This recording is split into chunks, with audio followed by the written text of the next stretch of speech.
gusto estar aquí con ustedes. Bienvenidos a la Masterclass, un programa dedicado al estudio de la Biblia. Acompáñanos en este espacio.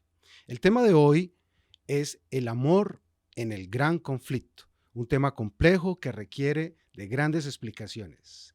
En estudio nos acompaña el pastor Argenil Vega. Pastor, bienvenido. Gracias, hermano Mauricio. Bendiciones para usted y para todos los oyentes de la Masterclass. Nuevamente con ustedes en este maravilloso estudio. También tenemos el gusto de tener al docente Mario Tapias, que nos acompaña hoy en la Masterclass. Cordial saludo, encantado de estar aquí. Gracias por la invitación, Mauricio, y un saludo para todos los amigos que se conectan con este interesante programa.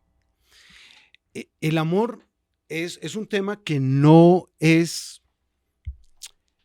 yo diría, tan radiado ni hablado con tanta frecuencia cuando se habla del gran conflicto. Normalmente el gran conflicto se concentra en, en dos personas y tenemos por un lado a Miguel y por el otro lado al dragón. Ahora vamos a entrar a Mateo 24 y nos vamos a encontrar un hecho histórico que intentaremos dilucidar quiénes estuvieron detrás de este hecho. Y los invito para que me sigan en Mateo 24, del 1 al 2. Lo encontramos en Marcos 13, del 1 al 2. Y lo encontramos en Lucas 21, 5 al 6. En los tres evangelios hay un hecho que se dio en el año 70 después de Cristo. Y comencemos con Mateo. Cuando Jesús salió del templo y se iba, se acercaron sus discípulos para mostrarle los edificios del templo. Respondiendo él les dijo: ¿veis todo esto? De cierto os digo que no quedará aquí piedra sobre piedra que no sea derribada. Y esto nos lleva a la destrucción del templo. Entonces, comencemos hablando de cómo era el templo en los años de Jesús, en el tiempo de Jesús. Solo Jesús sabía del tiempo. Del año 70 nadie sabe, porque estamos en ese momento que se dice el versículo. El Señor Jesús está presente con sus discípulos. Los judíos se sienten re felices de tener la máxima ciudad, Sión, Jerusalén, el una de las maravillas del mundo, el templo de Jerusalén, el orgullo de ellos. Por ello ellos con gran satisfacción le dicen al Señor: ¿ves todo esto? Viendo esos edificios desde la parte alta de Jerusalén, eso es una hermosura. Y el Señor, que sí conoce el futuro, y el futuro inmediato, y el futuro a la distancia, les dice: no quedará piedra sobre piedra que no sea destruido. El Señor sí sabía, ellos no supieron de qué les estaba hablando. Es profecía. Y no era fácil en ese momento como imaginarnos lo que podía suceder, porque Jerusalén era una ciudad bien fuerte, rodeada de muros, fortificada. Era una ciudad que estaba bien protegida. Sí, una ciudad que tenía una protección que se calcula quizás llevaba 5 décadas en proceso de construcción, lo que era el templo de Herodes.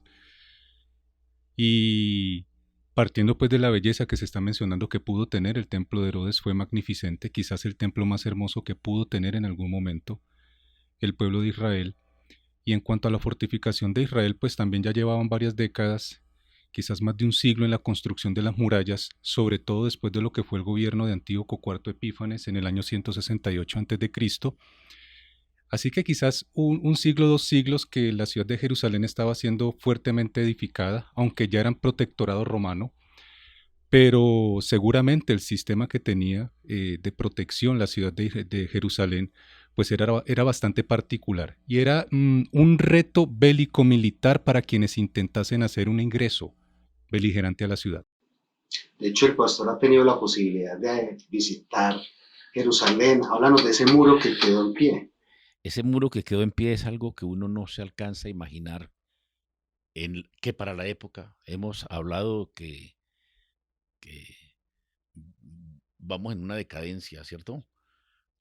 O para el científico, la evolución, que vamos para mejor.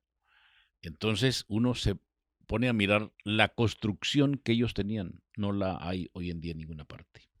Mira, está los muros están hechos en piedras, cortadas perfectamente y colocadas una sobre la otra. Y hay piedras que pueden pesar 20 toneladas, 30 toneladas, cada piedra. Y son cientos de piedras, movidas y colocadas una sobre la otra sin pega. Es por el peso. Perfectamente construido. Y quedó el muro que hoy se llama el muro de oración para los judíos, mal dicho, el muro de los lamentos. Queda como vestigio de lo que era la ciudad fortificada. Eso era casi impenetrable. Ellos se habían armado para favorecer todo lo que tenían dentro de la ciudad antigua. Pero Roma, cuando se le rebeló Judea, mandó un gran ejército para detener las revueltas y aprovecharon para hacer la toma que hicieron de Jerusalén. Pero antes de ir a la toma, sigamos en la belleza del templo, porque este templo fue construido durante siglos y la verdad, digamos que era impensable en el momento, porque estamos hablando que fue 40 años antes, cuando se da Mateo 24. Entonces era impensable que esa imponencia se pudiera destruir. Sí, se calcula 30, 35 años, quizás algunos lo extienden hasta 40, cuando Jesús hizo la declaración que originalmente se leyó. Y bueno, hablando del templo propiamente, la información que poseemos del templo se la debemos a un judeo alejandrino que se llamaba Flavio Josefo, que de hecho hacía parte de las mismas hordas militares del pueblo romano. Y él se encarga de hacer un análisis histórico desde lo que fue el proceso militar de la ocupación seleucide por parte de Antíoco IV Epífanes, año 168 más o menos, la guerra macabea, hasta lo que fue posteriormente la caída de Jerusalén hasta el año 70-73, que fue el último bastión de Masada. Lo que él nos menciona realmente, lo que tenemos nosotros históricamente respecto a lo que fue el templo de Jerusalén, pues lo obtenemos mucho sobre todo de Guerra de los Judíos, que él menciona en sus diferentes obras y en especial ella, cómo era la magnificencia, la belleza y el esplendor. Es decir, muchos de los autores que tenemos hoy día en realidad se basan muchísimo en lo que este judío alejandrino historiador del primer siglo nos menciona. De hecho, él dice que cuando el sol salía, los muros, al ser emblanquecidos preciosamente en mármol, brillaban de una manera tan esplendorosa que hasta la misma gente se sentía abrumada de ver la belleza de esta hermosa construcción en su momento. Y está hablando propiamente de la construcción que hizo Herodes, que repetimos más o menos tardó 5 décadas y no fue un poco más. Es decir, fue una de las construcciones más ambiciosas que podemos encontrar en Palestina en el siglo I de nuestra era. Muy bien, entonces ya establecimos que no era fácil imaginarse la destrucción de esto tan imponente. Entonces, ahora vámonos a Mateo 27, 25 e intentamos preguntarnos como de por qué se dio la causa, cómo se llega a esta destrucción y quién pudo haber estado detrás. Y la primera pregunta es si hay alguna relación entre la destrucción y Mateo 27, 25, que dice, y respondiendo todo el pueblo dijo, su sangre sea sobre nosotros y sobre nuestros hijos. Fue un castigo, fue una relación. ¿Cómo podríamos establecer destrucción del templo 35 40 años después con esta aseveración del pueblo en el momento en que estaban condenando a Jesús? Bueno, hay teólogos que hacen esa aplicación, ¿no? Que fue un castigo directo de Dios y que aún estaba profetizado, se tenía que cumplir. Pero yo difiero de eso. Porque, a ver, cuando la Biblia habla de profecías y de lo que va a acontecer, no es que Dios lo va a mandar, es que Dios conoce lo que va a suceder antes que acontezca. Es maravilloso, ¿no? Que van a venir terremotos, guerras, rumores de guerras. ¿Las hay? Sí, que medio mundo se va a destruir. Apocalipsis habla de la tercera parte de la tierra envuelta en sangre. ¿Es porque el Señor lo manda? Yo no creo eso. El Señor lo dice porque Él conoce el futuro y sabe lo que la gente va a hacer. Hemos estado hablando por ahí en lecciones anteriores que el libre albedrío cuenta. Lo que la gente hace con la tierra, lo que la gente quiere hacer con las guerras, tienen el derecho de elegir, invertir todo su dinero en armamento y destruir la tierra y destruir el ser humano. Eso es el hombre. Dios no lo impide, porque tiene el ser humano el libre albedrío. Bueno, respecto a lo que nos comenta el pastor Argenil, también quiero compartir, seguir la idea que él manifiesta. A decir verdad, hay que hacer una pequeña diferencia, aunque es gigante, ¿no? Y a veces es un poco complejo en lo que es la interpretación del texto bíblico. Aquello que en la Biblia es descriptivo, aquello que es prescriptivo, o aquello que son advertencias naturales que Dios hace respecto a cuál es el resultado de nuestras conductas o decisiones. Cuando hablamos de Mateo capítulo 24, cuando hablamos de la profecía que hace Jesús, no es que Él esté imprimiendo de manera predestinativa que tiene que ser así. Empezando porque no opera conforme lo que sería, muy bien lo que menciona el pastor, el libre albedrío o el libre ejercicio de la voluntad. Más bien es una advertencia de la consecuencia natural de una conducta persistente que claramente no quiere cambiar. Y es un poco lo que pasa en Génesis 6 cuando se nos menciona su corazón era de continuo al mal. Es decir, es una tendencia psicosocial que ya tiene, ya es inviable, es irreversible. Y Jesús está advirtiendo que lamentablemente esa tendencia no tiene ya forma de retroceder y lo que va a suceder no es que Dios predestinó la destrucción sobre ellos, sino que van a insistir tan obstinadamente en esa acción que lamentablemente van a recibir esa ejecución como consecuencia natural de sus acciones. El apóstol Pablo en Gálatas nos dice de manera muy interesante que todo lo que el hombre sembrare, eso también segará. Y es básicamente una advertencia desde ese principio bíblico también. Ayúdeme con estos tres textos. Entonces vamos con Oseas 13:9, Oseas 14:1 y yo leo Jeremías 26:18.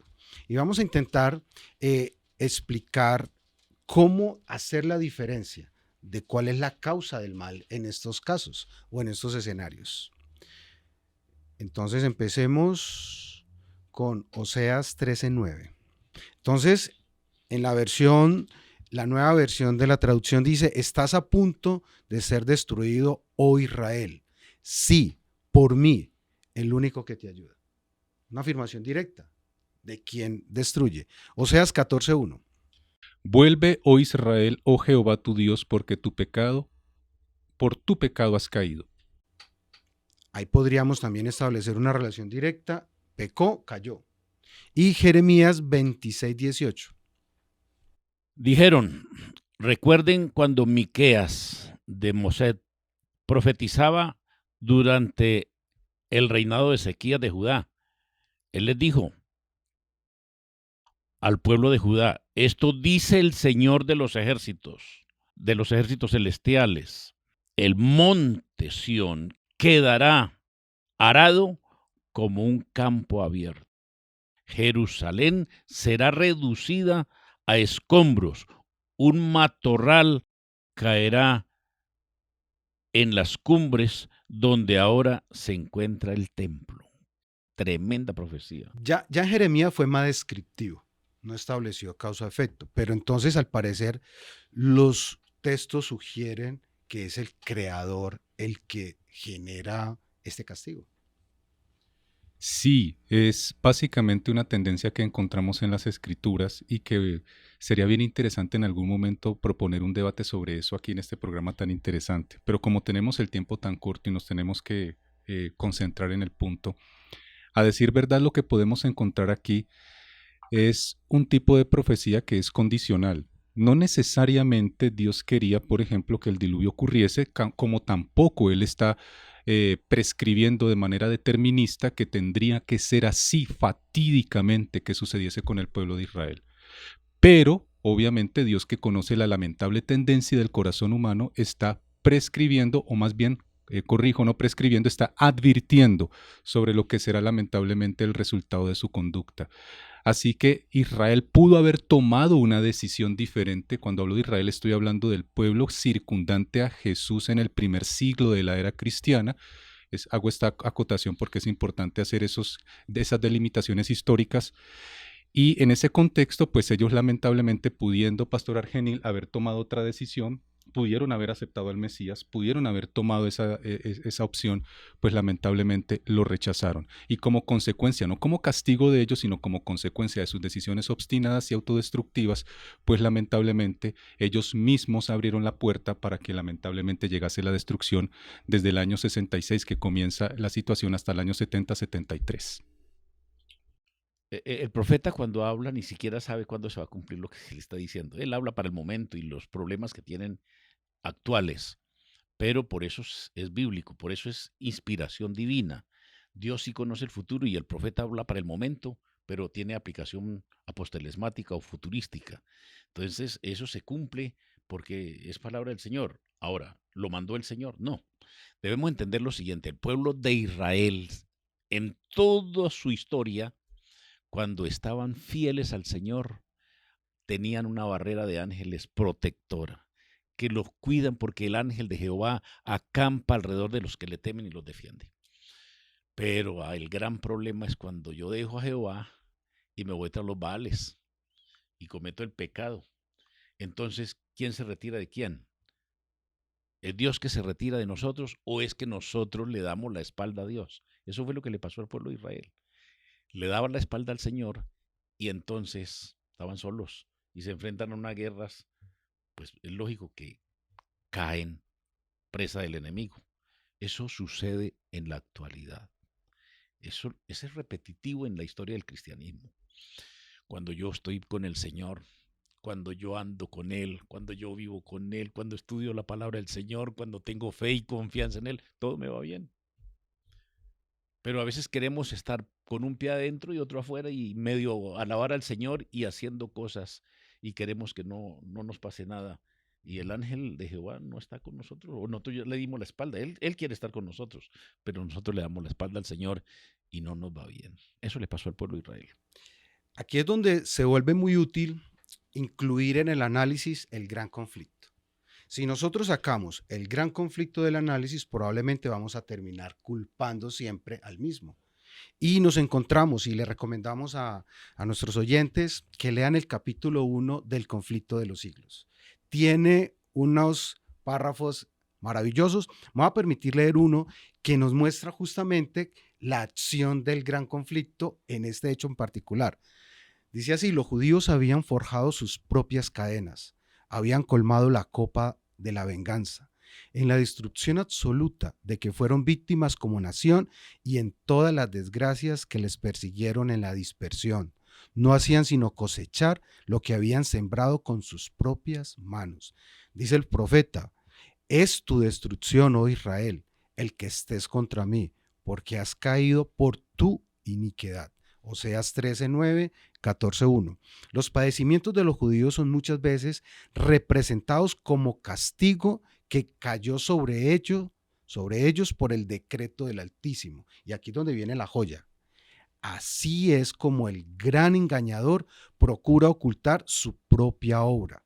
Por la tenacidad con que rechazaron el amor y la misericordia de Dios, los judíos le hicieron retirar su protección y Satanás pudo regirlos como quiso. Imagínense todo lo que el Señor Jesucristo hizo. Estuvo entre ellos y lo rechazaron. Lo crucificaron con una muerte tan atroz. Se separaron de Dios totalmente. Pero mientras el Señor estaba aquí en la tierra, lloraba viendo a Jerusalén y les decía: ¿cuántas veces he querido juntaros, como la gallina junta sus polluelos debajo de sus alas, y ustedes no quieren? El amor de Dios ha sido siempre el mismo y será. Él amaba al pueblo de Israel, su pueblo elegido, pero ellos no obedecieron al Señor y abandonaron al Señor, lo rechazaron. Y Él lloró muchas veces frente a Jerusalén porque Él sí conoce el futuro. Él sabía lo que iba a venir años más tarde. Quisiera como abrazarlos y forzarlos a que obedezcan y a que sigan los caminos del Señor, pero el pueblo es rebelde. Y las cosas que se escribieron para nuestra admonición se escribieron. Tenemos ese ejemplo para nosotros vivir hoy, una vida de acuerdo a la voluntad de Dios. Y cuando nosotros le damos la espalda al Señor, nos pueden dar un garrotazo, pero no es Dios, es el enemigo de Dios y le echa la culpa a Dios. Porque en este gran conflicto vamos a ver a Satanás trabajando muy duro, descendiendo a esta tierra con gran ira, sabiendo que le queda poco tiempo, como león rugiente buscando a quien devorar, y echarle la culpa a Dios, que eso es lo que normalmente hace Satanás y hacen algunos cristianos, que todos le echamos la culpa. Entonces vamos a decir que hay un gran conflicto, que es un principio que hay que meter siempre en el análisis, pero también hay una estrategia, desfigurar el carácter de Dios. Quizás ese sea el tema central y vinculante de todo este proceso desde que caímos en pecado. En el Evangelio según San Juan, en el capítulo 17, en el versículo 3, Jesús cita cuál es la matriz medular de todas las doctrinas bíblicas. Esta es la vida eterna, que te conozcan a ti, el único Dios verdadero, y a Jesucristo, a quien tú has enviado. Y claramente Jesús lo pone en términos del vínculo, de la construcción, de la contraprestación afectivo, emocional y espiritual que tenemos con Dios. Lamentablemente, Mauricio, cuando vamos al registro bíblico encontramos que Satanás a lo largo de toda su trayectoria maligna lo que ha querido es desdibujar quién es Dios, convertirlo en un ente que es injusto, que es agresor, que predetermina de manera ociosa o maligna qué va a pasar con la vida del pastor Argenil, qué va a pasar con tu vida y con la mía, y que yo solo soy un rehén de sus circunstancias y acasos. Desde esa perspectiva lo que hacemos es agredir quién es Dios como persona y quién es Él en su hermoso carácter. Cuando hacemos estos estudios como los que estamos haciendo aquí, nos empezamos a dar cuenta que, a decir verdad, Dios no anda con detonadores celestiales, ni Gabriel en el cielo con una tableta para que Dios los active, para ver que si tú te caes de la silla, si tú te caes de la cama, si a ti te da un cáncer o si pasan cosas que no deberían ocurrir. Sucede que sencillamente Dios ya advirtió que cuando nosotros tomamos la determinación de estar distantes de Él, lamentablemente nos ponemos a tiro de piedra de las acciones más malignas y destructivas de Satanás. Pero ojo, aún estar en vínculo afectivo espiritual con Dios en los mejores términos no significa que yo tenga vacunas contra el mal o contra las cosas que puedan suceder, porque de hecho 11 de los 12 apóstoles de Jesucristo, de sus discípulos, probablemente murieron de manera violenta. Y si vamos a ver cómo vivían los grandes personajes de las Escrituras y los grandes hombres y bastiones de la fe, pues sufrieron mucho. Pero aquí el bien mayor no es cómo me vaya necesariamente solo en las cotidianidades de la vida, sino cómo yo puedo entender que mi salvación, a pesar del dolor que yo pueda sufrir sobre la tierra y que de hecho puede ser injusto, yo tengo garantizada por gracia la salvación en Cristo. Bueno, fue anunciado, en Mateo 24 lo tenemos, establezcamos. En los 3 evangelios. Fue anunciado, fue dicho. Además, hubo unos casos curiosos. Hubo un personaje que se paseaba por Jerusalén hablando de la destrucción. ¿Qué pasó? ¿Recuerdan qué pasó con el personaje? Sí, Josefo lo explica. Flavio Josefo dice que durante un tiempo largo, de meses, estuvo un hombre recorriendo la ciudad, aparecía en la mañana y gritando: ¡ay, Jerusalén, Jerusalén, que va a ser destruida! Jerusalén va a ser destruida. Y gritaba, y eso le molestó a la gente. De tanta insistencia y de tanto decir, es un hombre negativo, me imagino que pensaba la gente, ¿no? Y lo azotaron, lo encarcelaron, y según Flavio Josefo dice que lo mataron porque andaba diciendo eso. Ahí mismo en Jerusalén lo sentenciaron a muerte. Entonces encontramos, fue anunciado, alguien vino, volvió y lo dijo, y él mismo Flavio Josefo, durante ya el año 70, el asedio, cuando rodean la ciudad, lo mandan como negociador. Y hay un texto donde la hermana Elena habla justamente de el rol que él cumplió. Y él va, les dice, miren, ríndanse, no pasemos por esto. Y lo que hicieron fue lanzarle objetos, lo vituperaron y él tuvo que salir de ahí. O sea que hubo muchos anuncios, porque cuando nosotros vamos a ver las cifras, fue fuerte. Fue fuerte el tema de todas las muertes. Ahí hay otro texto, otro párrafo en el conflicto, en el mismo capítulo 1, dice donde dice, dentro de los muros, la carnicería era aún más horrorosa que el cuadro que se contemplaba desde afuera. Hombres y mujeres, jóvenes y viejos, soldados y sacerdotes, los que peleaban, los que pedían misericordia, todos eran degollados en desordenada matanza. Superó el número de los asesinados al de los asesinos. Para seguir matando, los legionarios tenían que pisar sobre los montones de cadáveres. O sea, esta descripción que está en el capítulo 1 nos muestra que fue fuerte, pero hagámonos una pregunta, puede ser capciosa. ¿Cuántos cristianos murieron en la toma del año 70?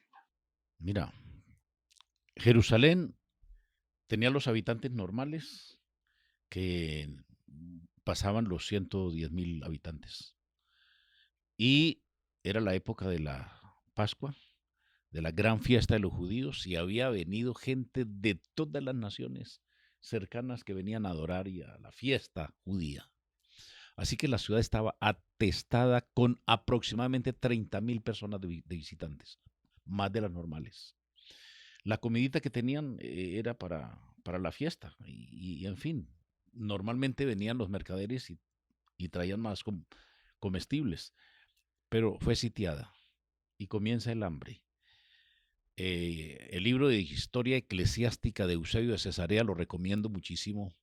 Nos cuenta Eusebio de Cesarea, uno de los grandes historiadores, casi a la par de Josefo, lo que sucedió. El hambre comenzó muy rápido por la cantidad de gente que había en la fiesta. Comenzaron a morir de hambre y la ciudad estaba sitiada. Algunos cultivaban dentro de la ciudad y se comenzaron a comer las semillas y todo lo que había, y era tanta el hambre que se comían los zapatos, las suelas de los zapatos, las masticaban, los cueros de las montaduras para los caballos, todo tenía un precio.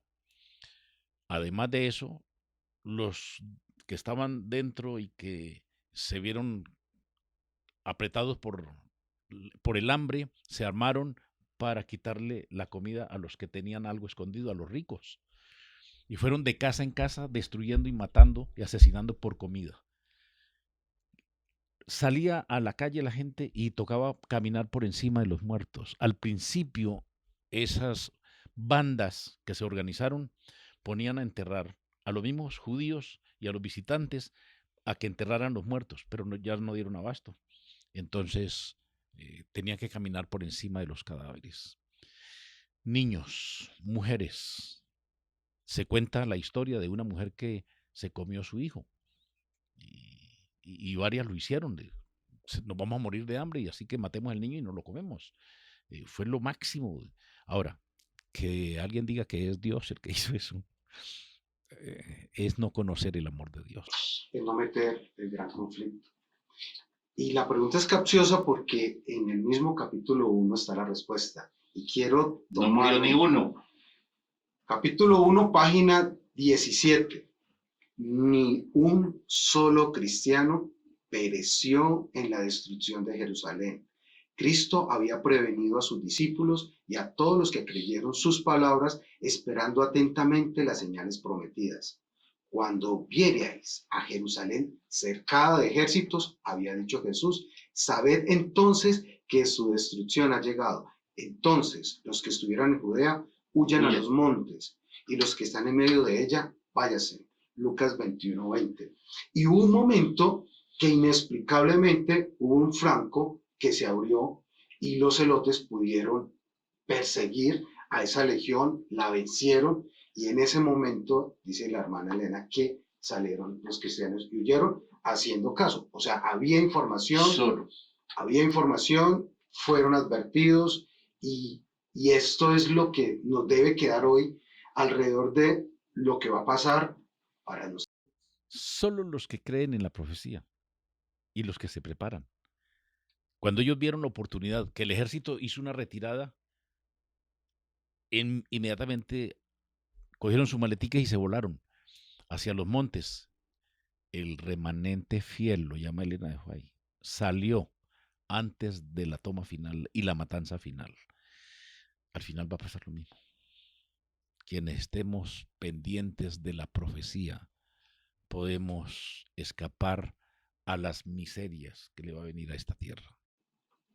Bueno, estamos llegando ya al final, pero no nos podemos ir, Pastor Argemil, sin decir unas palabras puntuales y un llamado en estos tiempos. Apreciados amigos y hermanos que nos escuchan, el tiempo cada día está siendo peor. Las profecías todas se están cumpliendo y se avecinan grandes tragedias en este mundo.